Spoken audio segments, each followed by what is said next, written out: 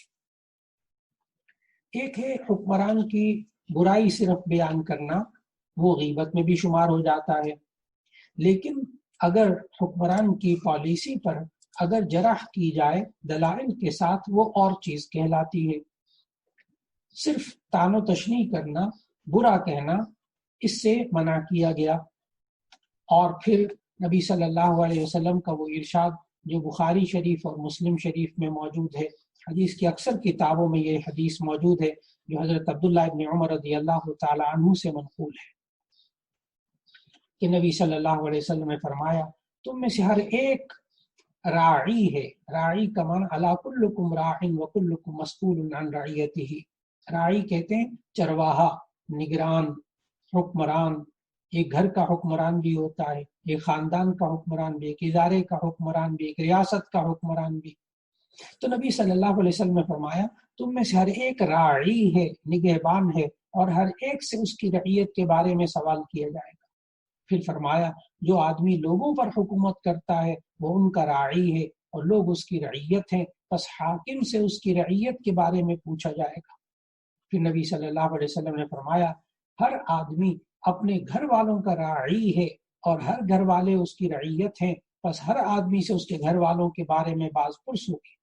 پھر فرمایا، ہر عورت اپنے خاوند کے گھر پر راعی ہے اور خاوند کا گھر اس کی رعیت ہے، پس ہر عورت سے اس کے خاوند کے گھر کے نسبت باز پرس کی جائے گی۔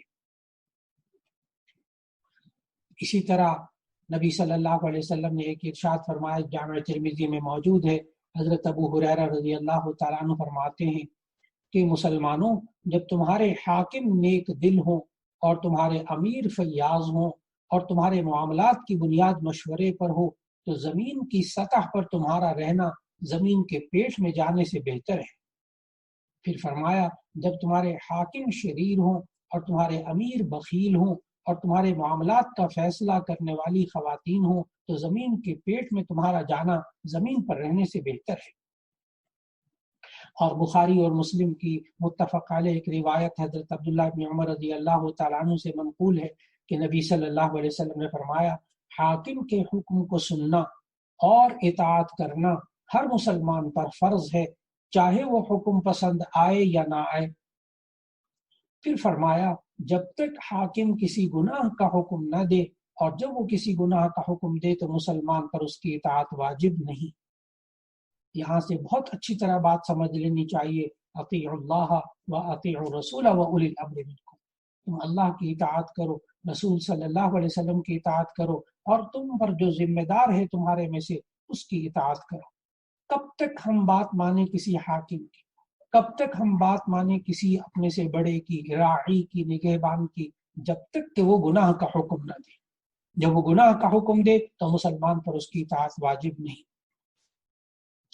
اور پھر اس کے بعد نبی صلی اللہ علیہ وسلم کا ایک ارشاد جو صحیح مسلم میں موجود ہے، حضرت ام سلمہ رضی اللہ تعالیٰ عنہ فرماتی ہیں کہ رسول اللہ صلی اللہ علیہ وسلم نے ارشاد فرمایا، تم پر ایسے حاکم مقرر کیے جائیں گے جو اچھے کام بھی کریں گے اور برے کام بھی کریں گے۔ بس جس شخص نے انکار کیا، یعنی اس کے برے فعل کی نسبت اس کے منہ پر کہہ دیا، تو تمہارا یہ فعل شرع کے خلاف ہے، وہ اپنے فرض سے بری ہو گیا۔ یعنی اتنا کہہ دے حاکم کو کہ تمہارا یہ کام شریعت کے خلاف ہے، تو بس اتنا کہنے سے یہ شخص رعایا میں سے اپنے فرض سے بری ہو گیا۔ پھر فرمایا، جس شخص نے ایسا نہ کیا، یعنی اس کو اتنی جرأت نہ ہوئی کہ وہ زبان سے کہہ دے لیکن دل سے اس فعل کو برا سمجھا، تو وہ بچا رہا، یعنی گناہوں میں شریک ہونے سے اپنے آپ کو اس نے بچائے رکھا۔ پھر فرمایا کہ جو شخص اس کے اس فعل پر راضی ہوا اور ان کی پیروی کی، وہ باقاعدہ گناہ میں شریک ہوا۔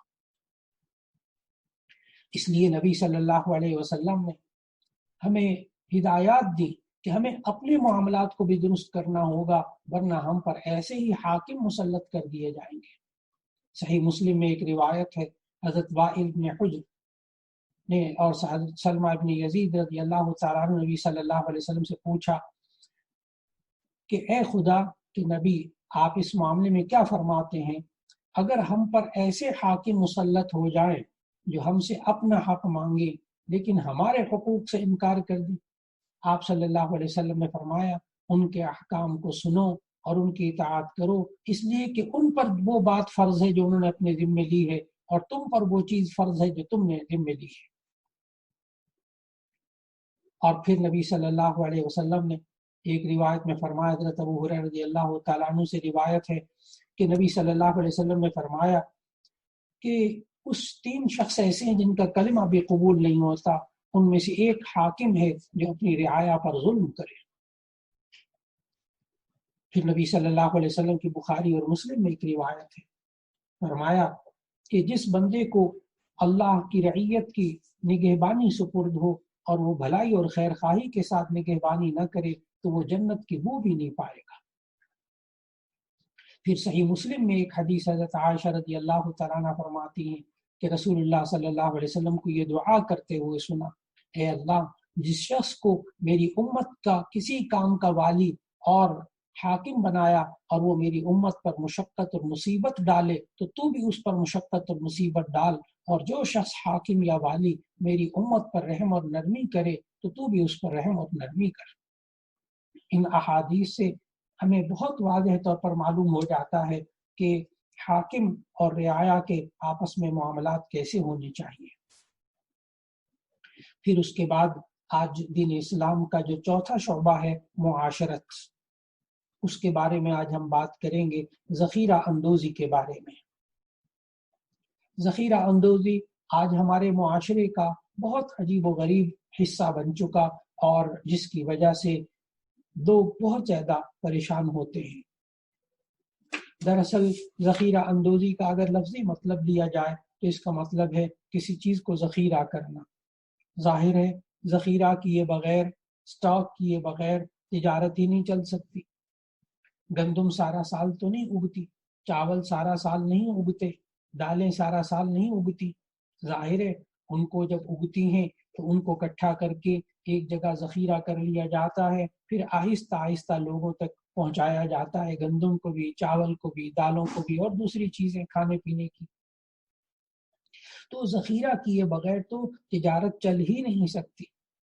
لیکن نبی صلی اللہ علیہ وسلم نے جس ذخیرہ اندوزی سے منع فرمایا وہ یہ کہ یہ انسان غلہ اور کھانے پینے جیسی چیزوں کو، ضروریات زندگی کو روک لے، اور روک کر یہ خیال کرے کہ میں روک کر بیٹھ جاتا ہوں، جب اس کی قلت معاشرے میں پیدا ہوگی تو پھر اس کے بعد میں منہ مانگے دام لوں گا۔ اللہ تعالیٰ کے نبی صلی اللہ علیہ وسلم نے فرمایا، اسے احتکار کہا، احتکار۔ فرمایا المحتکر ملعون، کہ جو ذخیرہ اندوزی کرنے والا ہوتا ہے اس پر لعنت ہوتی ہے۔ اس لیے ذخیرہ اندوزی معاشرے میں کرنا، میں نے کہا ذخیرہ کرنا، اس کے بغیر تو بزنس نہیں چل سکتا، تجارت نہیں چل سکتی، ذخیرہ کرنا ضروری۔ لیکن اگر صرف یہ سوچ لیا جائے کہ میں اس کو ابھی فی الحال ذرا روک لیتا ہوں اور پھر جب بھاؤ اچھا مل جائے گا تو میں دے دوں گا، یہ بری بات نہیں ہے۔ میں نے عرض کیا کہ ذخیرہ اندوزی جس پر لعنت کی گئی ہے اور جو حرام ہے وہ ہے کہ جس کی وجہ سے معاشرے کے افراد کو تکلیف ہو۔ بالکل اسی طرح معاشرے کے اندر رہتے ہوئے جو شخص ذخیرہ اندوزی کرتا ہے تو ایسی صورت کے اندر اگر وہ سارا مال اپنا ذخیرہ کیا ہوا جلا بھی ڈالے تو ایسی صورت میں تب بھی وہ اللہ کے نزدیک بری نہیں ہوتا۔ نبی صلی اللہ علیہ وسلم نے ارشاد فرمایا کہ بہت برا ہے وہ تاجر جو کہ مہنگائی کے خیال سے چیزوں کو روک لے، کہ جب مہنگائی ہو جائے گی تو پھر اس کے بعد میں چیزوں کو بیچوں گا، ایک ہے بھاؤ اچھا مل جائے گا، میں ذرا تھوڑی دیر بعد اس کو بیچوں گا، وقت آنے پر بیچوں گا، یہ جائز ہے۔ لیکن اس طرح ذخیرہ جمع کر لینا چینی کا، آٹے کا، دالوں کا یا دوسری گھی وغیرہ اور چیزوں کا جو ضروریات زندگی میں سے ہیں، اور پھر جب مصنوعی قلت پیدا ہو جائے پھر لوگوں کے خون کو چوسنا، اس پر نبی صلی اللہ علیہ وسلم نے لعنت فرمائی۔ یاد رکھ لیجئے گا یہ جو لعنت ہے یہ رحمت کی ضد ہے، الٹ ہے، رحمت کی بالکل ضد اور الٹ ہے۔ یعنی جب لعنت ہوتی ہے تو پھر اللہ کی رحمت نہیں ہوتی، پھر اللہ تعالیٰ اس کاروبار میں سے برکت اٹھا لیتا ہے، سکون اٹھا لیتا ہے، خوشیاں اٹھا لیتا ہے۔ پھر اللہ تعالیٰ اس کو اس کے اندر سے خیر کو اٹھا لیتا ہے۔ اللہ تعالیٰ ہم سب کو معاشرے کے اندر جو طرح طرح کی ذخیرہ اندوزی کی صورتیں پیدا ہو گئی ہیں، اللہ تعالیٰ اس سے ہم سب کو محفوظ فرما لے۔ اور پانچواں شعبہ دین اسلام کا اخلاقیات۔ آج ہم اخلاقیات کے بارے میں جن باتوں کا مطالعہ کریں گے ان میں سے اہم ترین آج بات ہے جسے ہم کہتے ہیں منافقت، دوغلا پن۔ یہ جو منافقت ہے، یہ اصل میں اس کو سمجھنا بہت ضروری ہے، اس لفظ کو سمجھنا بہت ضروری ہے۔ منافقت کا جو لفظ ہے وہ نفق سے نکلا ہے، نون فا قاف۔ نفق کہتے ہیں سرنگ۔ آپ نے دیکھا ہوگا کہ جو سعودی عرب میں جب حج عمرہ کرنے جاتے ہیں وہاں جب سرنگ آتی ہے تو اس پر نفق لکھا ہوتا ہے۔ نفق کا معنی سرنگ۔ جو سرنگ ہوتی ہے اس کے ایک منہ سے بندہ داخل ہوتا ہے، دوسرے منہ سے نکلتا ہے، تو اس کے دو منہ ہوتے ہیں، دو رخ ہوتے ہیں، اس لیے اس کو نفق کہتے ہیں۔ اسی سے لفظ منافق بنا ہے کہ منافق بھی دو رخا ہوتا ہے، ایک طرف زبان سے کہتا ہے میں نے اسلام قبول کیا، دوسری طرف دل کے اندر اس کا اسلام نہیں ہوتا۔ تو نبی صلی اللہ علیہ وسلم نے ہمیں بتایا کہ منافق جو ہے وہ دو طرح کا ہوتا ہے۔ ایک منافق جو ہے وہ اعتقادی ہوتا ہے، عقیدے کے اعتبار سے منافق ہوتا ہے، یعنی زبان سے وہ کہتا ہے، کلمے کا طیبہ کا اقرار کرتا ہے، لیکن اپنے دل کے اندر اس کے ایمان نہیں ہوتا۔ یہ جو منافق اعتقادی ہے، یہ صرف اور صرف دل کا حال تو اللہ تعالیٰ جانتا ہے کہ دل کے اندر کیا ہے، اس لیے نبی صلی اللہ علیہ وسلم کے سامنے تو منافق اعتقادی ظاہر ہو جاتا تھا کہ اللہ تعالیٰ بذریعہ وحی بتا دیتا تھا کہ یہ منافق ہے اور اس سے بچنا ہے۔ لیکن آج ہم کسی کو عقیدے کے اعتبار سے منافق نہیں کہہ سکتے۔ عام طور پر یہ عادت ہے، لوگ ایک دوسرے کو کہتے ہیں او جاؤ جو فلاں منافق ہے۔ نہیں، ہم منافق اعتقادی تو کسی کو نہیں کہہ سکتے۔ ہاں البتہ نبی صلی اللہ علیہ وسلم نے منافق کی چند نشانیاں بتائی ہیں۔ وہ منافق عملی کہلاتا ہے، یعنی اس کے کام منافقوں جیسے ہوتے ہیں۔ جیسے نبی صلی اللہ علیہ وسلم نے ارشاد فرمایا کہ جس شخص کے اندر 3 نشانیاں ہوں، اور ایک حدیث کے اندر ہے کہ 4 نشانیاں ہوں، وہ منافق کہلاتا ہے۔ آئندہ درس میں انشاءاللہ وہ منافق کی 4 نشانیاں جو ہیں وہ ہم اس کا مطالعہ کر سکیں گے انشاءاللہ۔ وآخر دعوانا ان الحمد للہ رب العالمین۔